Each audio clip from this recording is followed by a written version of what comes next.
নমস্কাৰ মৰমৰ শিক্ষাৰ্থীসকল, মই প্ৰণৱে ইউটিউব চেনেল ফৰ এডুকেশ্যনৰ অন্য এটা ভিডিঅ'লৈ তোমালোক সকলোকে স্বাগতম জনাইছোঁ। মৰমৰ শিক্ষাৰ্থীসকল, আজি মই তোমালোকৰ মাজলৈ লৈছোঁ হায়াৰ ছেকেণ্ডেৰী ছেকেণ্ড ইয়াৰৰ পলিটিকেল ছায়েন্স নামৰ বিষয়টোৰ স্বাধীনোত্তৰ ভাৰতৰ ৰাজনীতি নামৰ যিখন কিতাপ তাৰ ইউনিট নাম্বাৰ 7 আঞ্চলিক আকাংক্ষাবোৰ। এই ইউনিটটোৰ পৰা তোমালোকৰ পৰীক্ষাসমূহত আহিব পৰা বা ফাইনেলত আহিব পৰা কেইটামান অতি দৰকাৰী চমু প্ৰশ্নৰ উত্তৰ। তেতিয়াহ'লে আচৰণ পলম নকৰি আজি ভিডিঅ'টো আৰম্ভ কৰোঁ। আৰু তাৰ আগতে তোমালোকলৈ এটা অনুৰোধ, এই চেনেলটো যদি ছাবস্ক্ৰাইব কৰা নাই তেতিয়াহ'লে ছাবস্ক্ৰাইব কৰি দিবা আৰু কাষতে থকা বেল আইকনটো প্ৰেছ কৰি দিবা মই দিয়া এনেকুৱা ধৰণৰ শিক্ষামূলক ভিডিঅ'সমূহ নিয়মিতভাৱে পাই থাকিবলৈ। তাৰ উপৰিও আগৰ ইউনিটকেইটা যদি উত্তৰসমূহ চোৱা নাই মই ডেছক্ৰিপশ্যনত লিংক দিছোঁ, তাত গৈও চাব পাৰিবা।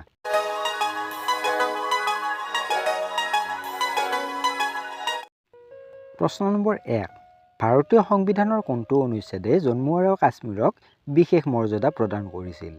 ইয়াৰ উত্তৰটো হৈছে 370 নং অনুচ্ছেদে। দ্বিতীয় প্ৰশ্ন, আনন্দপুৰ চাহিব প্ৰস্তাৱ কোন চনত গ্ৰহণ কৰা হৈছিল? 1973 চনত। তৃতীয় প্ৰশ্ন, অসম চুক্তিৰ এটা ব্যৱস্থা উল্লেখ কৰা। অসম চুক্তিৰ এটা ব্যৱস্থা হ'ল যে 1971 চনৰ 25 মাৰ্চৰ পিছত অসমত প্ৰৱেশ কৰা সকলো বিদেশী নাগৰিকক চিনাক্ত কৰি বহিষ্কাৰ কৰা হ'ব। 4 নম্বৰ প্ৰশ্ন, দ্ৰাবিড় আন্দোলনৰ নেতা কোন আছিল? ই.ভি. ৰামস্বামী নাইকাৰ আছিল এই আন্দোলনৰ নেতা। 5 নম্বৰ প্ৰশ্নটো হৈছে অপাৰেশ্যন ব্লু ষ্টাৰ কি? 1984 চনত অমৃতসৰৰ স্বৰ্ণ মন্দিৰত আশ্ৰয় লোৱা সন্ত্ৰাসবাদীসকলক উলিয়াবলৈ ভাৰতীয় সেনাই চলোৱা সামৰিক অভিযানকে অপাৰেশ্যন ব্লু ষ্টাৰ বুলি কোৱা হয়। 6 নম্বৰ প্ৰশ্ন, 1985 চনত অসম চুক্তি কাৰ কাৰ মাজত স্বাক্ষৰিত হৈছিল? ভাৰত চৰকাৰৰ আৰু সদৌ অসম ছাত্ৰ সন্থাৰ নেতৃত্বত চলা আন্দোলনকাৰীসকলৰ মাজত। 7 নম্বৰ প্ৰশ্ন, খালিস্তান কি? খালিস্তান হ'ল পাঞ্জাৱৰ কিছুমান শিখ চৰপন্থী গোটে দাবী কৰা এক পৃথক আৰু সাৰ্বভৌম শিখ ৰাষ্ট্ৰ। 8 নম্বৰ প্ৰশ্ন, দ্ৰাবিড় আন্দোলনৰ মূল উদ্দেশ্য কি আছিল? দ্ৰাবিড় আন্দোলনৰ মূল উদ্দেশ্য আছিল ব্ৰাহ্মণসকলৰ সাংস্কৃতিক আধিপত্যৰ বিৰোধিতা কৰা আৰু উত্তৰ ভাৰতৰ বিশেষকৈ হিন্দী ভাষাৰ প্ৰভাৱ পৰা দক্ষিণ ভাৰতীয় পৰিচয়ক ৰক্ষা কৰা।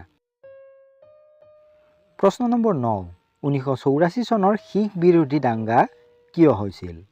প্ৰধানমন্ত্ৰী ইন্দিৰা গান্ধীৰ হত্যাৰ পিছত যিটো তেওঁৰ দুজন শিখ দেহৰক্ষীয়ে কৰিছিল। দিল্লী আৰু উত্তৰ ভাৰতৰ আন কিছুমান ঠাইত শিখ সম্প্ৰদায়ৰ লোকসকলৰ ওপৰত কৰা এক পৰিকল্পিত হিংসাত্মক আক্ৰমণ সংঘটিত হৈছিল। 10 নম্বৰ প্ৰশ্ন, ছিক্কিম কেতিয়া ভাৰতৰ এখন পূৰ্ণাংগ ৰাজ্য হৈছিল? 1975 চনত।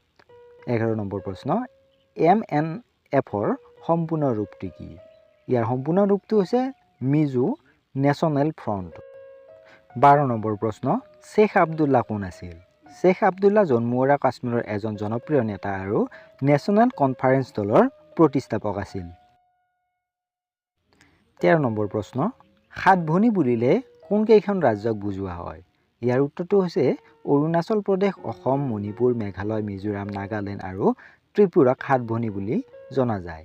14 নম্বৰ প্ৰশ্ন, মিজো শান্তি চুক্তি কেতিয়া আৰু কাৰ কাৰ মাজত হৈছিল?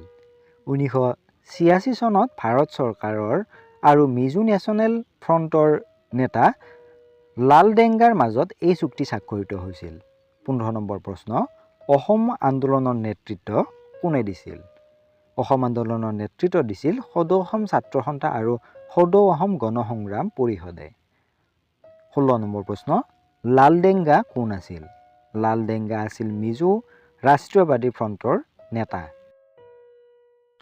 17 নম্বৰ প্ৰশ্ন, বিদেশী বিষয়ক লৈ অসমত আন্দোলন কেতিয়া আৰম্ভ হৈছিল? উত্তৰটো হৈছে 1979 চনত। 18 নম্বৰ প্ৰশ্ন, কাশ্মীৰ সমস্যাৰ লগত জড়িত 370 নং অনুচ্ছেদৰ মূল তাৎপৰ্য কি আছিল? এই অনুচ্ছেদে জম্মু আৰু কাশ্মীৰক ভাৰতৰ আন ৰাজ্যতকৈ অধিক স্বায়ত্তশাসন প্ৰদান কৰিছিল, যাৰ অধীনত ৰাজ্যখনৰ নিজা সংবিধান আছিল আৰু ভাৰতীয় সংসদৰ বহুতো আইন ৰাজ্যখনত সন্মতি অবিহনে প্ৰযোজ্য নহৈছিল। 19 নম্বৰ প্ৰশ্ন, পেৰিয়াৰ নামেৰে কাক জনা যায়? পেৰিয়াৰ নামেৰে ই.ভি. ৰামস্বামী নাইকাৰক জনা যায়। 20 নম্বৰ প্ৰশ্ন, উত্তৰ পূবৰ ৰাজনৈতিক পুনৰ গঠন কেতিয়া সম্পূৰ্ণ হৈছিল?